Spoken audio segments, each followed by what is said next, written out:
पिया से प्यार हो गया है। ओ माय गॉड यार, इम्पॉसिबल। तो मुझे माउंट एवरेस्ट सर करने का कह देते, मैं शायद वो भी कर देती। पर पिया से ये बात करना is like talking to this wall. भूल जाओ मिस्टर। क्या क्या होता है? किसी को पसंद करना कोई गुनाह की बात है? कोई अनहोनी कर दी मैंने तो उससे बात करके देखो। देखो, मुझे ना अपनी जान बहुत प्यारी है और मेरी इंश्योरेंस भी नहीं हुई थी। और अगर हुई भी होती तो मैं ये खतरा मोल ना लेती माय डियर फ्रेंड। ठीक है, यहाँ पूरी यूनिवर्सिटी में मैं समझ रहा हूँ मेरी एक दोस्त है और मैं उसके पास आके सब कुछ शेयर कर रहा हूँ, वो मुझे मना कर रही है। ये यार देखो, पिया ऐसी लड़की नहीं है जो तुम्हारी स्टेटस से इम्प्रेस हो जाएगी। उसकी जिंदगी अपने अम्मा अब्बा से शुरू होती है और अम्मा अब्बा पे खत्म होती है। उसके ख्वाब हैं जो वो पूरा करना चाहती है, अपने हालात बदलना चाहती है।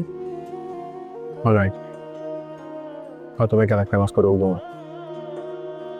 यार प्लीज अंडरस्टैंड, माना पिया तुम्हें अच्छा इंसान समझती है, पर उसका ज़हन इन खुराफात से बहुत दूर है। हाँ अलबत्ता, अगर तुमने मुझे प्रपोज किया होता ना तो मैं दिलो जान से मान जाती। आखिर हीरे की कदर जौहरी कोई होती है। हीरा जौहरी jewellers, honestly speaking I am damn serious about. है वो ना समझे हैं ना समझेंगे जज्बात मेरे। खैर, अब अगर तुमने नाशुक्री करनी ही है और कुफराने नेमत का फैसला कर चुके हो तो करूंगी तुम्हारे लिए पिया से बात। Thank you. तुम्हें क्या लगता है वो मान जाएगी? इतना आसान नहीं है पिया को मनाना। और अगर पिया के दिल में जगह लेनी है ना तो उसके अम्मा अब्बा के आंगन से गुजरना पड़ेगा, और कोई तरीका नहीं है।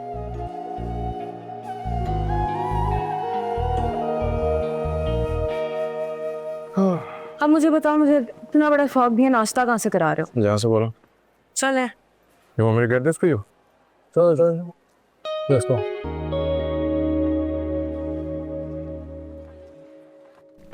अम्मा, अब्बा कहाँ रह गए हैं? आधा घंटे का कह के गए थे, 3 घंटे हो गए अभी तक नहीं आए। इतना लंबा काम तो नहीं था। हाँ भाई, दोपहर होने को आ गई है, सूरज सर पे चढ़ने वाला हुआ, पता नहीं कहाँ रह गए। एक तो बात मुझे ये भी नहीं समझ आती अब्बा की कि फोन क्यों बंद रखते हैं। अगर जेब में ही फोन रखना होता है तो रखा ही ना करें। और बाला का भी नंबर बंद चाह रहे, अजीब। भाई बड़े अफसरान के दफ्तर में पेशी पे होंगे, वहां पे फोन खुला रखने की इजाजत नहीं होती ना। वैसे उस लड़के सावल की बातों ने मेरा दिल दहला के रख दिया, फिर पता नहीं क्यों मुझे वो लड़का सच्चा लगता है। बस कर दें अम्मा, अगर वो इतना ही सच्चा होता ना तो पहले दिन ही अपनी हकीकत हमें बताता, यूं छुपाता नहीं। अरे भाई, कोई कहाँ अपना सच और झूठ किसी को बताता है। सच्ची बात तो यह है कि उस लड़के ने ना हमेशा हमारी मदद ही की है। अभी भी तो अदालत का दरवाजा ही खटकाने को कह रहा है। ये मत भूलिएगा, वर्कशॉप भी बिना किसी कीमत के हते आने की भी बात कर रहा है। कह तो रहा है कि वो पैसे दिलवाने की कोशिश करेगा। अम्मा ये सब दिखावा लगता है मुझे। आप सोचे अब्बा को पता चलेगा तो क्या करेंगे?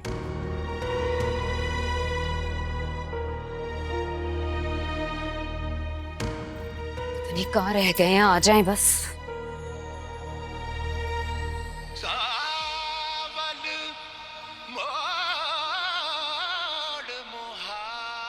भाई क्या लाया है?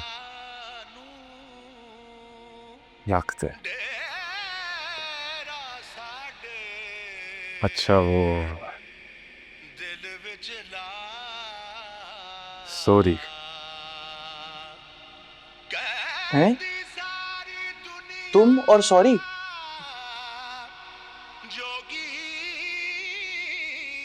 गाल आखिर बद ही गई बेटा।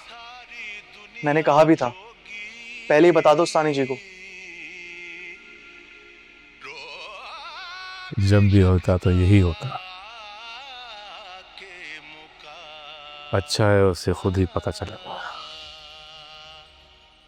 बाकी मैंने बता दिया। सानी जी तो बहुत गुस्सा हुई होंगी तुम पे, हमें भी बुरा ही समझ रही होंगी। क्या फर्क पड़ता है, असां ते सदा ही बुरे हैं।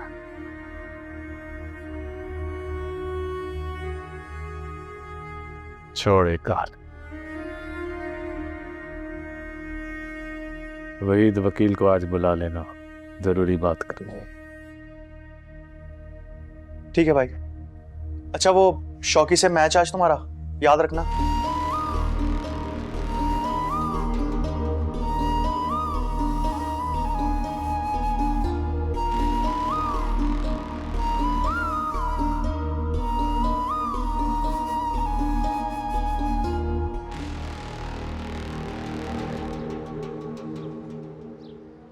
कहाँ रह गए थे आप?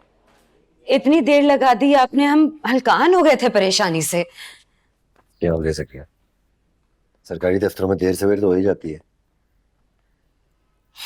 फारिग थोड़ी बैठे होते हैं हमारे काम करने के लिए। आज भी हजूम लगा हुआ था दरखास्त गुजारों का। लेकिन अब्बा कहा क्या कॉर्पोरेशन वालों ने, कोई बात क्लियर हुई?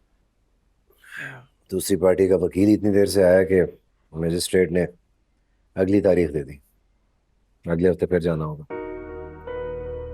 आपने उन्हें बताया नहीं कि हमने बाकायदा पैसे दे के ये जगह खरीदी है?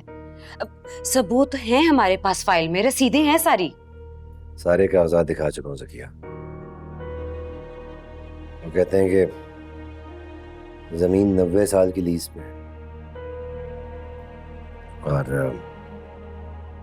रिकॉर्ड के मुताबिक कॉर्पोरेशन ही के नाम पे है। किसी और ने भी अलॉटमेंट के लिए दरखास्त दे रखी है।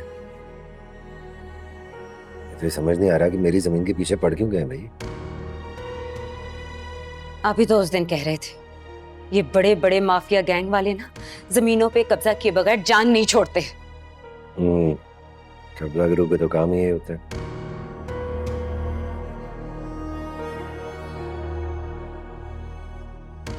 असलम, आपको ऐसा नहीं लगता कि ये लोग बगैर किसी कीमत के हमसे हमारा वर्कशॉप छीनना चाहते हैं? तुम्हारे जहन में ये ख्याल कहाँ से आया? ऐसे ही आ गया। ये लोग जिस तरह के हथकंडे इस्तेमाल कर रहे हैं उन्हें देख के तो यही लगता है ना। ज़किया, ये लोग जितनी भी कोशिश कर लें, मैं अपनी वर्कशॉप नहीं छोड़ूंगा। अपनी बेटी को कसम दी है भाई, इस दफा भागूंगा नहीं, बल्कि अपने हक के लिए मुकाबला करूंगा। क्यों पिया जी?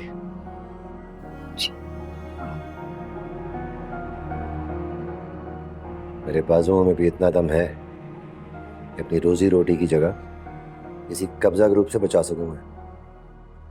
तुम लोगों को भी परेशान होने की जरूरत नहीं है। अभी मजिस्ट्रेट से ऊपर डीसी की भी अदालत है, मैं तो वहां भी अपील ले आया हूँ आज।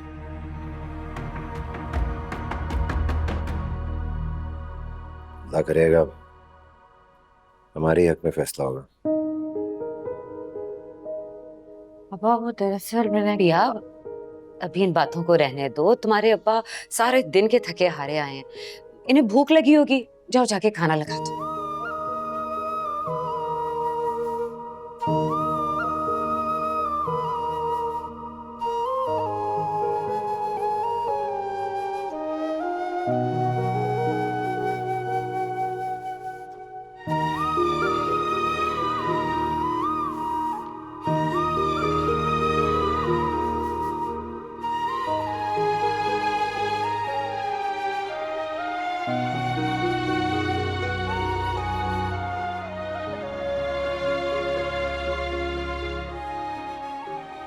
आज फिर सेठ का वकील देर से कॉर्पोरेशन के दफ्तर में पहुंचा।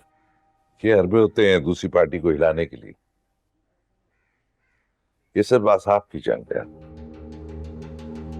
ये सबसे पहले गरीब के असाब को तोड़ते हैं ताकि वो सारी जिंदगी इनके सामने खड़े होने की हिम्मत ही ना करें। जानता हूँ साईं, लेकिन ये असलम साहब बड़ा सीधा साधा आदमी है। ये कहाँ समझेगा इन लोगों की चालें। कर्ज लेकर इसने दुकान खरीदी थी।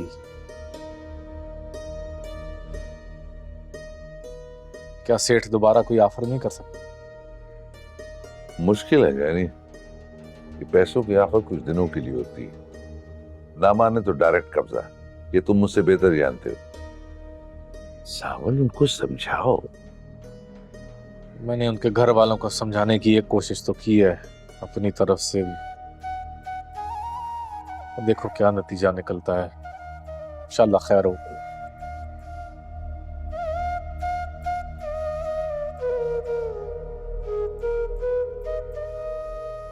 बात क्या है सावल जानी? मैंने कभी तुम्हें इतना पहले परेशान नहीं देखा। क्या बात है, मामला क्या है, खुल के बताओ। अरे वकील साहब, दिल का मामला है, दिल का मामला। अच्छा, ये बात है? अरे कसम से। क्या बक रहा है? तो रुमान बात कर रहे हैं इधर, इसकी सुन रहे हैं जिसकी कोई नहीं सुनता। जाके बाहर लड़कों को देख, मार खा है मेरे को। जा रहा हूँ भाई, जा रहा हूँ। जरूरी बात चल रही है इधर, जलना ना हो तो। सावल, दिल पे लगे ताले खुल रहे हैं तो खुलने दो जानी। कब तक पुरानी यादों के पहरे में बिठा के रखोगे? उस बेवफा ने पलट कर तो दोबारा कभी तुम्हारा नाम भी नहीं लिया। वो से छोड़े वहीद भाई, शरीफों के काबिल ही कहा हम।